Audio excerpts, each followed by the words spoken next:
Hey guys, it's James here with Board Game Spotlight, and this week we're talking about Unlocked, the Mansion of Mana. It is new to Kickstarter this week, and you should check it out. So let's go to the table and give it a look. All right, guys, today we're talking about Unlocked, the Mansion of Mana. This is coming to Kickstarter this week, this next week, I think on the 25th of February. So in the Mansion of Mana, I almost said Mansion of Madness, but you're trying to be kind of like a key master. You're trying to unlock these keys and get one of your keys unlocked in each column to win the game. And you can go about that in any order you like. And there's a good bit of take that amongst the players. Now you're going to have your cubes here, and you're trying to fulfill these runes and get what you need to fulfill that. It's a little bit of set collection there. And so, for example, your hand of cards may look like this. You're going to take this and you're going to try to look over the different requirements, and here you can see the requirements right here for this, say like this Key of the Necromancer. I need these three runes in that order. So if I can do that, I'm going to unlock that one. I'm going to be able to put my cube out, and I'll have this column covered. And now I just need to unlock 4 of the other ones to win. Now what's going to happen is on your turn, you're going to have these in your hand, but then you're also going to have this river that's out here, and you're going to have a draw deck. And so very Ticket to Ride-ish, you can take 3 from here, or you can pick out exactly what you want. Also, if there's some cards in the discard, you can choose one of those as well out of your 2. So there's also 4 cards in the game that have special powers, and so it lets you do some stealing, lets you mess with people. The Steal Rune's pretty rude. So let's say I was working on a rune here that was like this, right? I only had the first 3 pieces of a 5-piece card.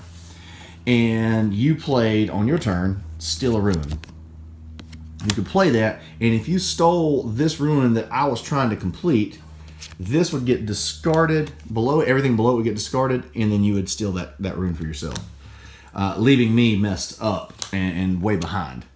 The other part of that's pretty fun, that doesn't seem to happen a whole lot in the games I played. It can happen every once in a while, and there's definitely some, how do I mess with people? How do I swap some runes around? Because you can also do, you can add a key, because there's a big, huge stack of keys, which I have to say, this art's gorgeous and very well themed. Everything's really great on the art. You've got, all of the keys have specific powers, and so once you unlock that key, you also unlock that ability that comes with it.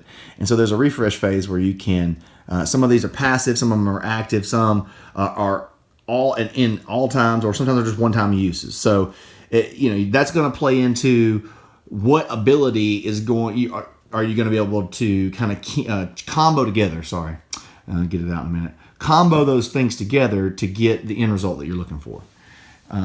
So in the game, you're gonna have, there's a couple phases where any keys that you have that you want to activate, you can activate. It has a cool mechanic where you just slide this over, and that shows everybody that you're activating that. Then you'll have your draw phase, where this is the kind of the puzzly part of the game, where you're trying to figure out, okay, which one of these keys am I going to try to complete? What do I have in my hand, and what do I need to be able to complete it?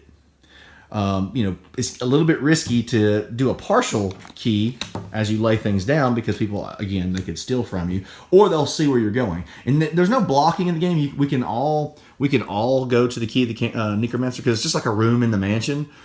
So we could all go there, but somebody might see what you're doing and try to mess you up. And then you're going to cast your cards. So you're going to either fulfill all the runes needed to get through a room and unlock it, or you're going to lay them down for a partial solve there. And then there's a meditation round where essentially you fill the river back up and you pass the play to the next player. The game plays really quickly. They're, again, toward the end, when you're really trying to figure out a couple of those, if you can chain like 2 or 3 combo moves together, it slows down a little bit there. But it plays pretty quick.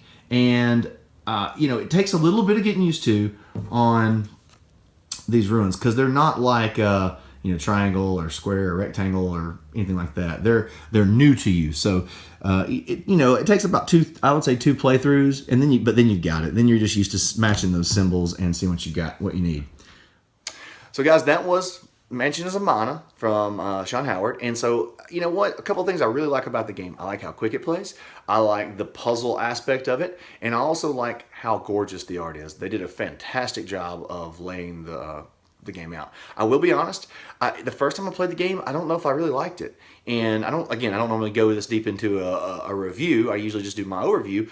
But I wanted to share my experience because after about my third or fourth play, I really enjoyed the game. It kind of grew on me, and I started to see some more of the combinations and some of the thought that went into making those combos very interesting. And so I think Sean did a great job with that, and I also really enjoyed the solo variant, and which normally I feel like the solo variants are just kind of tacked on and something to just as a selling point to get people to buy a game, but it played very interesting, and so I wouldn't mind sitting down and playing that puzzle and trying to put that together. I mean, there was still a good bit of luck involved in the solo variant that you can't avoid, but overall it was really enjoyable. So I think the game is going to be $25 plus shipping. So man, it is a great looking game, and I would recommend checking it out for sure. This is Unlocked, the Mansion of Mana from Sean Howard. Guys, this has been James over at Board Game Spotlight. As always, get your game on and have a good time. Make somebody smile. See you next time.